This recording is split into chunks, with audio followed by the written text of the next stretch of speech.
گمشدہ چیزیں، تحریر تابندہ نعیم، قسط نمبر 2۔ ہاں، لیکن آج کے دن اس کے لیے دنیا کی ہر دلچسپی اپنی کشش کھو بیٹھی تھی۔ اس نے بھیانک کالی رات کسی گھڑی میں خدا کے بالکل نزدیک جا کر دعا مانگی تھی اور وہ قبول بھی ہو گئی تھی، لیکن وہ جانتی نہیں کہ رات سے صبح کرے گی تو دن سے رات کرنا عذاب ہو جائے گا۔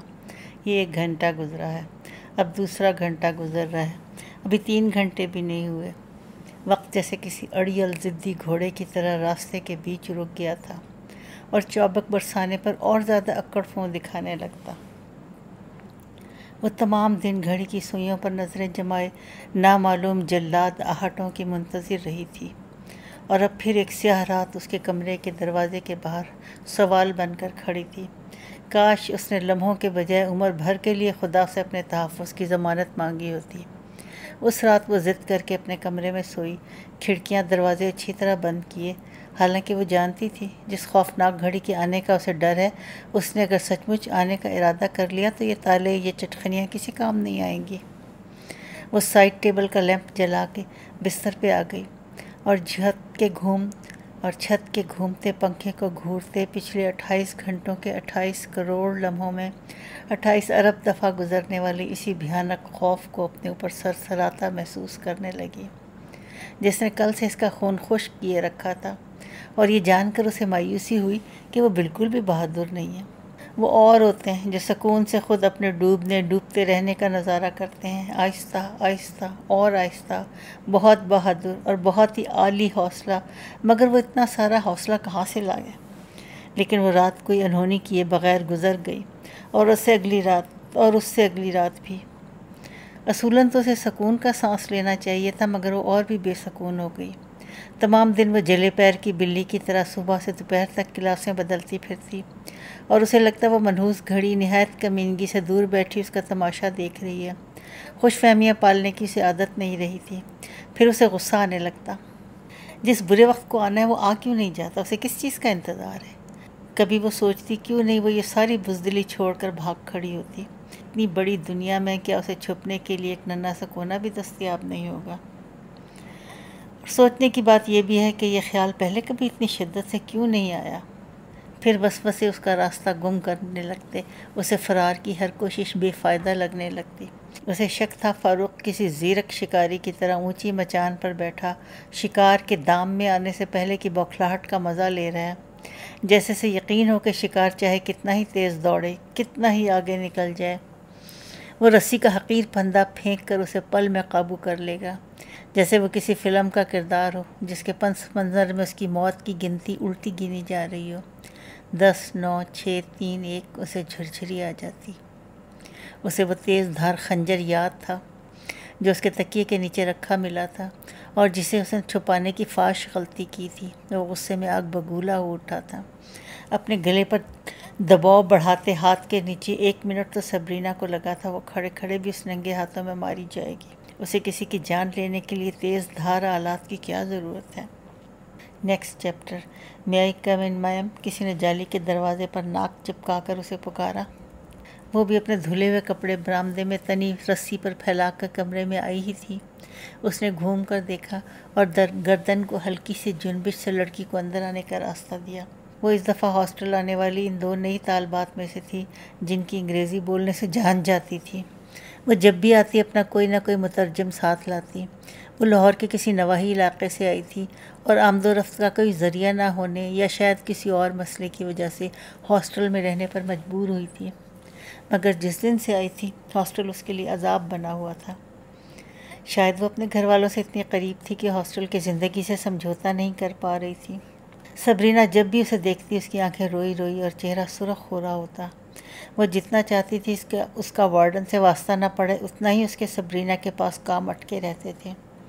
وہ ہر بار کسی ساتھی طلبہ کو ساتھ لے کر آتی، اس کی کان میں اپنا مسئلہ بتاتی، اور ساتھی طالبہ مستعدی سے انگریزی ترجمے اگلنے لگتی۔ میم she says her brother forgot to sign her blue card and she is worried how she'll visit her home this weekend.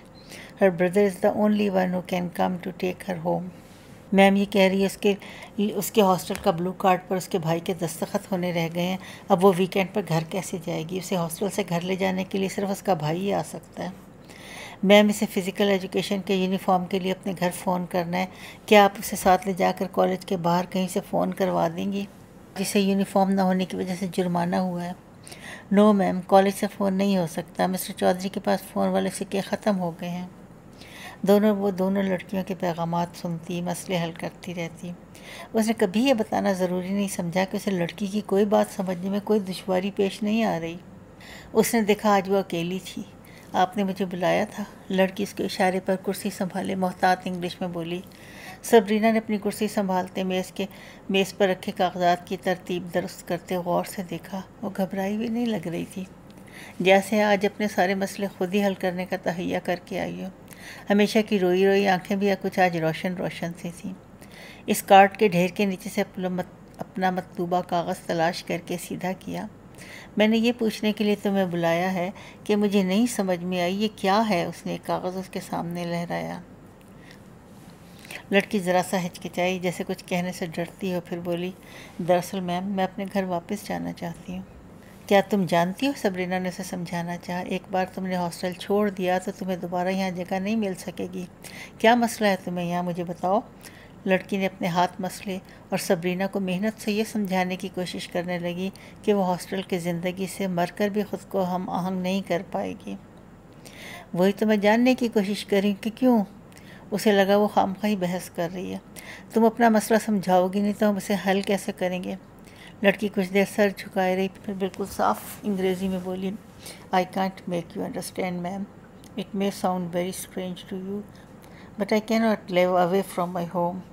میں آپ کو سمجھا نہیں سکتی میم، یہ بہت ہی عجیب بات ہے۔ دراصل میں اپنے گھر سے دور نہیں رہ سکتی، اور یہی تو میں سمجھنے کی کوشش کر رہی ہوں کہ کیوں۔ سبرینا کی آواز بلند نہیں ہوئی تھی، مگر لڑکی سمجھ گئی کہ میم اب غصے میں آ رہی ہیں۔ اس کے بالوں کی چھوٹی چھوٹی لٹیں چھت کے گھومتے پنکھے کی آزمائش سے بے قابو ہو رہی تھیں۔ پھر اس نے لڑکی کو پہلے سے قدرے کمزور انداز میں وضاحت کرتے سنا، دیکھیں میم، میں رات 10 بجے کے بعد اپنی پڑھائی شروع کرتی ہوں، اور یہاں رات 10 بجے ساری لائٹس آف کر دی جاتی ہیں۔ مجھے کسی کے ساتھ ایک کمرے میں رہنے کی عادت نہیں ہے۔ ہاسٹل کا ماحول میرے گھر کے ماحول سے بالکل مختلف ہے، اور میں اپنے گھر کے بغیر جی ہی نہیں سکتی۔ سبرینا نے اپنے سامنے میز پر رکھا رجسٹر بے صبری بھی کھولا تھا۔ پتہ نہیں کیوں اسے شبہ ہوا وہ لڑکی سے چڑانے کی کوشش کر رہی ہے۔ میں اپنے گھر کے بغیر نہیں رہ سکتی، گھر لیکن لڑکی حیران رہ گئی۔ میم، سبرینا نے اگلا فقرہ زبردست اردو میں ادا کر کے دھماکہ کر دیا تھا۔ ہاں، لیکن اپنے مستقبل کے لیے، اپنی پڑھائی کے لیے ایسی چھوٹی چھوٹی قربانیاں تو دینی پڑتی ہیں۔ لڑکی منہ کھول کر حیرت کا بآواز اظہار کرنے کے بجائے اچانک ہی خوش ہو گئی تھی۔ سبرینا نے خود کو اس کے چہرے پر پھیلنے والی روشنی سے اور بھی چڑھتے ہوئے محسوس کیا۔ اب وہ اسے ہاسٹل قوانین کے جن دکھا دکھا کر ڈرا رہی تھی۔ تم نے 3 دن پہلے سے اطلاع نہیں دی، تم ہفتے کے درمیان میں ہاسٹل سے گھر جانا چاہتے ہو۔ ہاسٹل کے قانون میں نے نہیں بنائے، جس نے بنائے ہیں ان کے پاس جا کر اعتراض کرو۔ ہاسٹل کی رول بکس تم نے نہیں پڑھی تو میرا کیا قصور؟ وہ ٹپ ٹپ آنسو بہاتی لڑکی وضاحتیں کرتی ہلکان ہو رہی تھی کہ وہ فوری طور پر اپنے گھر اس لیے جانا چاہتی ہے کہ صرف چند دن کے لیے خود گھر سے کالج آ کر دیکھ سکے آیا وہ تنہا پبلک ٹرانسپورٹ میں سفر کر سکتی ہے یا نہیں۔ اس کے بعد وہ سرے سے ہاسٹل ہی چھوڑ دے گی۔ مگر سبرینا کسی بدمزاج ہیڈ مسٹرس کی طرح نہ کرتی، کچھ بھی سننے پر آمادہ نہ تھی۔ آخر لڑکی تھک کر چپ ہو گئی، وہ ہاتھ کی پوروں سے اپنے آنسو صاف کر رہی تھی۔ سبرینا کا دل افسوس سے بھر گیا۔ یہ اتنی معصوم لڑکی کو رلا کر وہ دراصل کس چیز کا بدلہ کس سے لینا چاہتی ہے؟ پھر وہ چھوٹی سی لڑکی یہ دیکھ کر حیران رہ گئی کہ جتنی ضدی بن کر میم سبرینا اتنی دیر سے مسلسل انکار کیے جا رہی تھی، اتنے ہی آرام سے وہ مان بھی گئی۔ لیکن انہوں نے اسے گھر جانے کی اجازت دے کر اچھی سی مزیدار کافی بھی بنا کر پلائی، اور وہ کوئی پہلی انسان نہیں تھی جس نے سبرینا کی طبیعت کو ایسے پل میں اپنا رنگ بدلتے دیکھا تھا۔ Next chapter. وہ بد مزاج بوڑھیوں کی طرح ہر ایک سے الجھنے لگی تھی۔ صبح سے دوپہر تک پیریڈ کی گھنٹیوں کے تعاقب میں ایک سے دوسرے کلاس روم میں جانا اسے مشکل ہو رہا تھا۔ وہ ان دنوں اپنی اسٹوڈنٹس کو کیا پڑھا رہی تھی؟ اگر اتنی الجھی ہوئی نہ ہوتی تو اپنا محاسبہ ضرور کرتی۔ اور وہ ایسا ہی اکتاہٹ بھرا دن تھا جس میں سونیا جس میں سونیا بروس سے اس کی جھڑپ ہوتے ہوتے بچی۔ اینڈریا اس کے عجیب و غریب موڈ سے تنگ آ کر لڑ پڑی تھی اور اداس سی روئی آنکھوں والی لڑکی کو چڑیا کی طرح چہچہاتے اپنی ماں کے ساتھ ہاسٹل سے رخصت کر کے اس کی آنکھیں خواہ مخواہ گرم پانیوں سے بھر رہی تھیں۔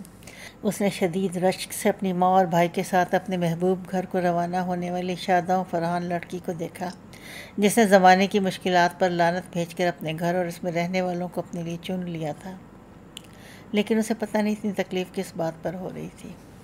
وہ ساری شام قیمتی گاڑیوں میں آنے والے والدین اور ہاسٹل میں رہنے والی بہو بیٹیوں کی ملاقات کے مناظر دیکھ دیکھ کر کٹتی رہی، اور سب سے زیادہ تکلیف اسے تب ہوئی جب وہ لمبا سفر کر کے آنے والے گلوں میں جھولتی، خوشی سے چلاتی، کالج کے قصے سناتی ہاسٹل کی کم عمر طالبات کو دیکھ کر حسرت محسوس کر رہی تھی۔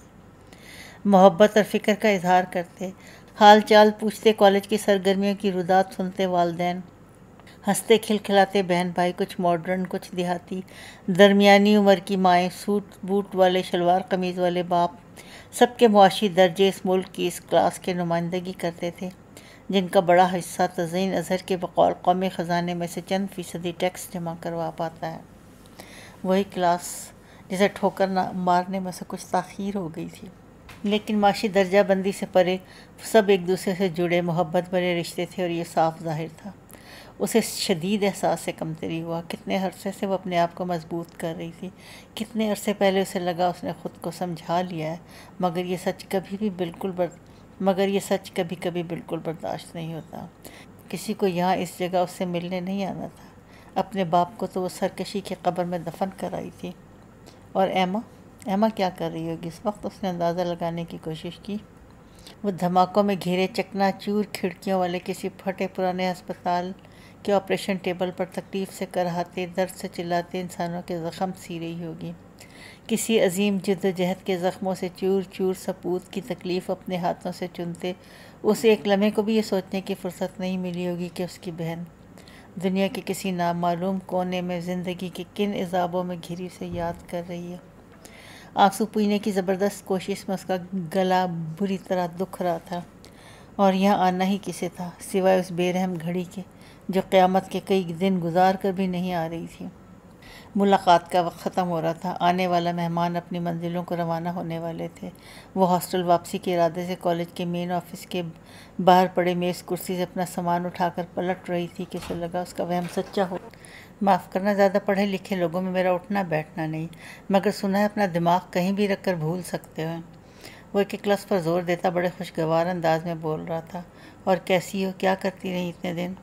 سبرینا کو اس کے چہرے کی خوشگواریت، اس کے انداز کی غیر سنجیدگی بہت زور سے چبھی تھی۔ وہ اتنے آرام سے بات کر رہا تھا جیسے وہ ہمیشہ انہی حالات میں ملتے رہنے کے عادی رہے ہوں۔ بہت دیر بعد سبرینا نے منہ کھولا تو اس کے جواب میں طنز اور سوال دونوں تھے۔ بہت دن لگے تمہیں آنے میں، مجھے لگتا تھا تم اگلے دن ہی مجھ سے ملنے آؤ گے۔ ہاں، آنا تو مجھے اگلے دن ہی تھا، لیکن وہ روانی سے بولتے چھٹکا۔ یہ اس کا وہم تھا یا کچھ اور؟ اسے کیوں لگا اس کے سامنے کھڑی لڑکی کی آنکھوں میں عجیب سا شک، ایک دل خراش بدگمانی ہے؟ لیکن اس نے پھر کہنا چاہا، مجھے کچھ دن کے لیے لاہور سے باہر جانا پڑا۔ شاید مخبری کا انعام لینے وہ اس پر ایک خاموش نظر ڈال کر ہاسٹل کی طرف بڑھ رہی تھی۔ مجھے افسوس ہے کہ تمہیں انتظار کرنا پڑا۔ وہ تیزی سے قدم اٹھاتا اس کے ساتھ ساتھ تھا۔ انتظار؟ اس نے کچھ توقف سے کہا۔ ہاں، انتظار تو بہت کرنا پڑا۔ پھر تو واقعی مجھے افسوس ہے، لیکن آئندہ ایسا نہیں ہوگا، یہ میرا وعدہ ہے۔ وہ کس آئندہ کی بات کر رہا تھا؟ اس کا اس سے وعدوں اور ارادوں سے کون سا واسطہ تھا؟ وہ سوچنا نہیں چاہتی تھی، مگر کالج کے وسیع لان سے گزر کر ہاسٹل جانے والی اینٹوں کی روش پر مڑتے وہ یہی سوچ رہی تھی۔ جونیئر ہاسٹل کے دور سے نظر آتے ٹیرس پر کچھ تولیے سوکھنے کے منتظر تھے۔ بجلی کے کھمبوں سے عمارت تک جاتی تاروں پر کوے شور مچا رہے تھے۔ ستمبر کے قدرے ماند پڑتی دھوپ اونچے درختوں پر شام کا رقص بس شروع ہی کیا چاہتی تھی۔ وہ جس دنیا سے آئی تھی وہاں اسے روشن لمبے دنوں کو خوش قسمتی کی علامت سمجھا جاتا تھا، مگر اس دوسری دنیا میں یہ دن ہر روز اس کے لیے ایک نیا امتحان پیش کر رہے تھے۔ فہد اس کے کندھے سے کندھا ملا کر چلتے دلچسپی سے ادھر ادھر نظر دوڑائی۔ بہت صحت افزا مقام لگتا ہے۔ ہاں بہت، اس نے مختصر سے کہا۔ پرانے ریڈ ہاؤس کی عمارت کے پاس سے گزرتے وہ پھر مسکرایا۔ اور یہاں جن بھوتوں کا بسیرا ہوگا؟ ہاں شاید۔ اسے اس کے اشتیاق میں رتی برابر دلچسپی نہیں تھی۔ پھر بھی یہاں رہتی ہو، تمہیں ڈر نہیں لگتا؟ گھوسٹ اسپرٹس وہ کہہ رہی تھی روحیں انسان سے کم ہوئی خطرناک ہوتی ہوں گی. بہت دکھی ڈائلاگس بولنے لگی ہو. کیوں بھائی انسانوں نے کیا بگاڑ دیا تمہارا اچانک؟ اس نے برآمدے کی پہلی سیڑھی پر قدم رکھتے دہرایا.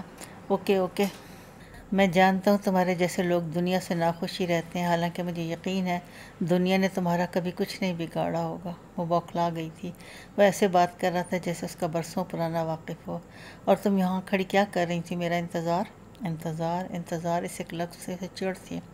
اس نے جھلا کر اپنا سر اٹھایا، لیکن اس کی آنکھوں میں ٹھہرا قطعی غیر سنجیدہ تاثر دیکھ کر کوئی سخت بات کہنے سے باز رہی. نہیں، میری ڈیوٹی تھی. آج ہاسٹل کی لڑکیوں کا ان کے گھر والوں سے ملاقات کا دن ہوتا ہے. ملاقات کا دن؟ کیا یہ کوئی جھیل ہے؟ سچ بتاؤ تم نے مجھے واقعی نہیں پہچانا تھا نا؟ ایک تو پتہ نہیں سے پہچانے جانے پر اتنا اصرار کیوں تھا؟ وہ چڑ گئی. کہاں پہچان تو لیا تھا. فہد اس کے پیچھے پیچھے سیڑھیاں چڑھتے اس کی آواز کی واضح جھللاہٹ پر ایک بار پھر دھیان دیا تھا.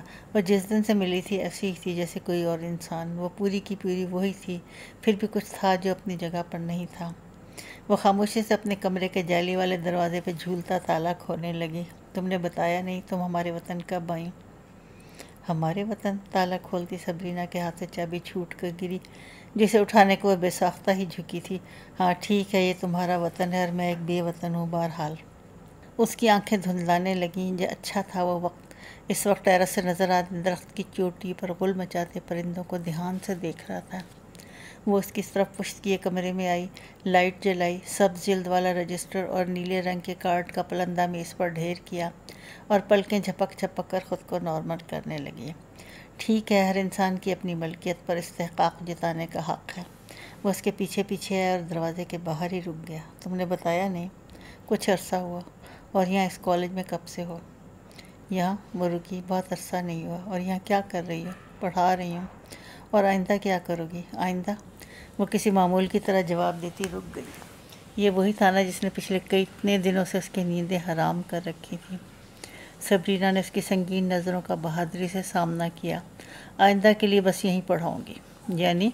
وہ صبرینا کی بات کا مطلب نہیں سمجھ سک رہا تھا. یہ اس یقین کرنے میں دشواری محسوس کر رہا تھا. روکتے روکتے اس کے منہ سے جو نکلا اسے اس کا بہت دیر تک افسوس رہا.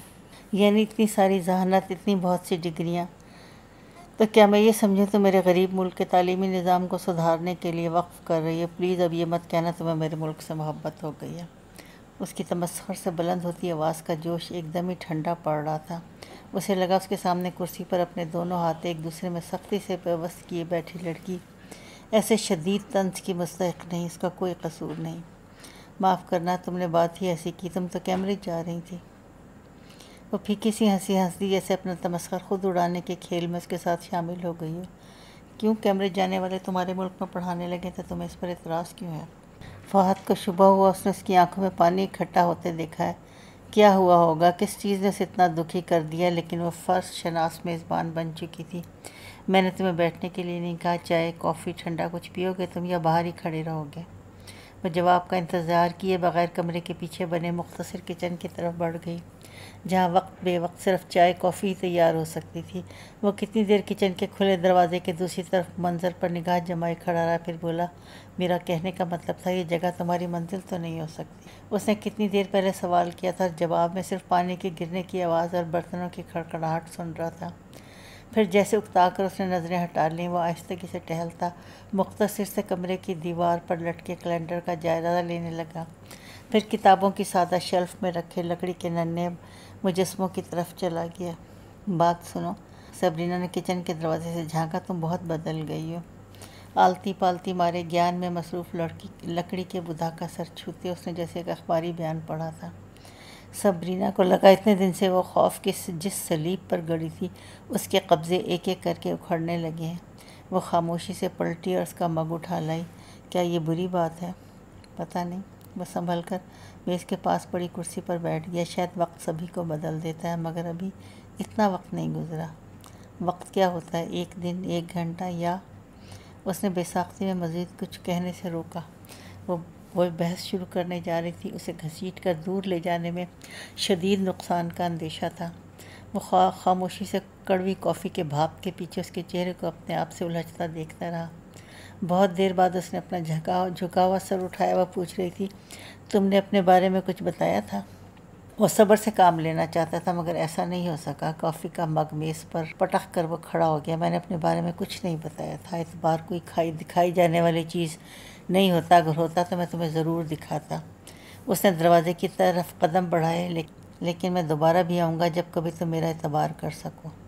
سبرینا چپ چاپ کھلے دروازے کے باہر جھانکتی رہی، جہاں سے ابھی ابھی ایک انتہائی اجنبی شخص سخت برا مان کر نکلا تھا۔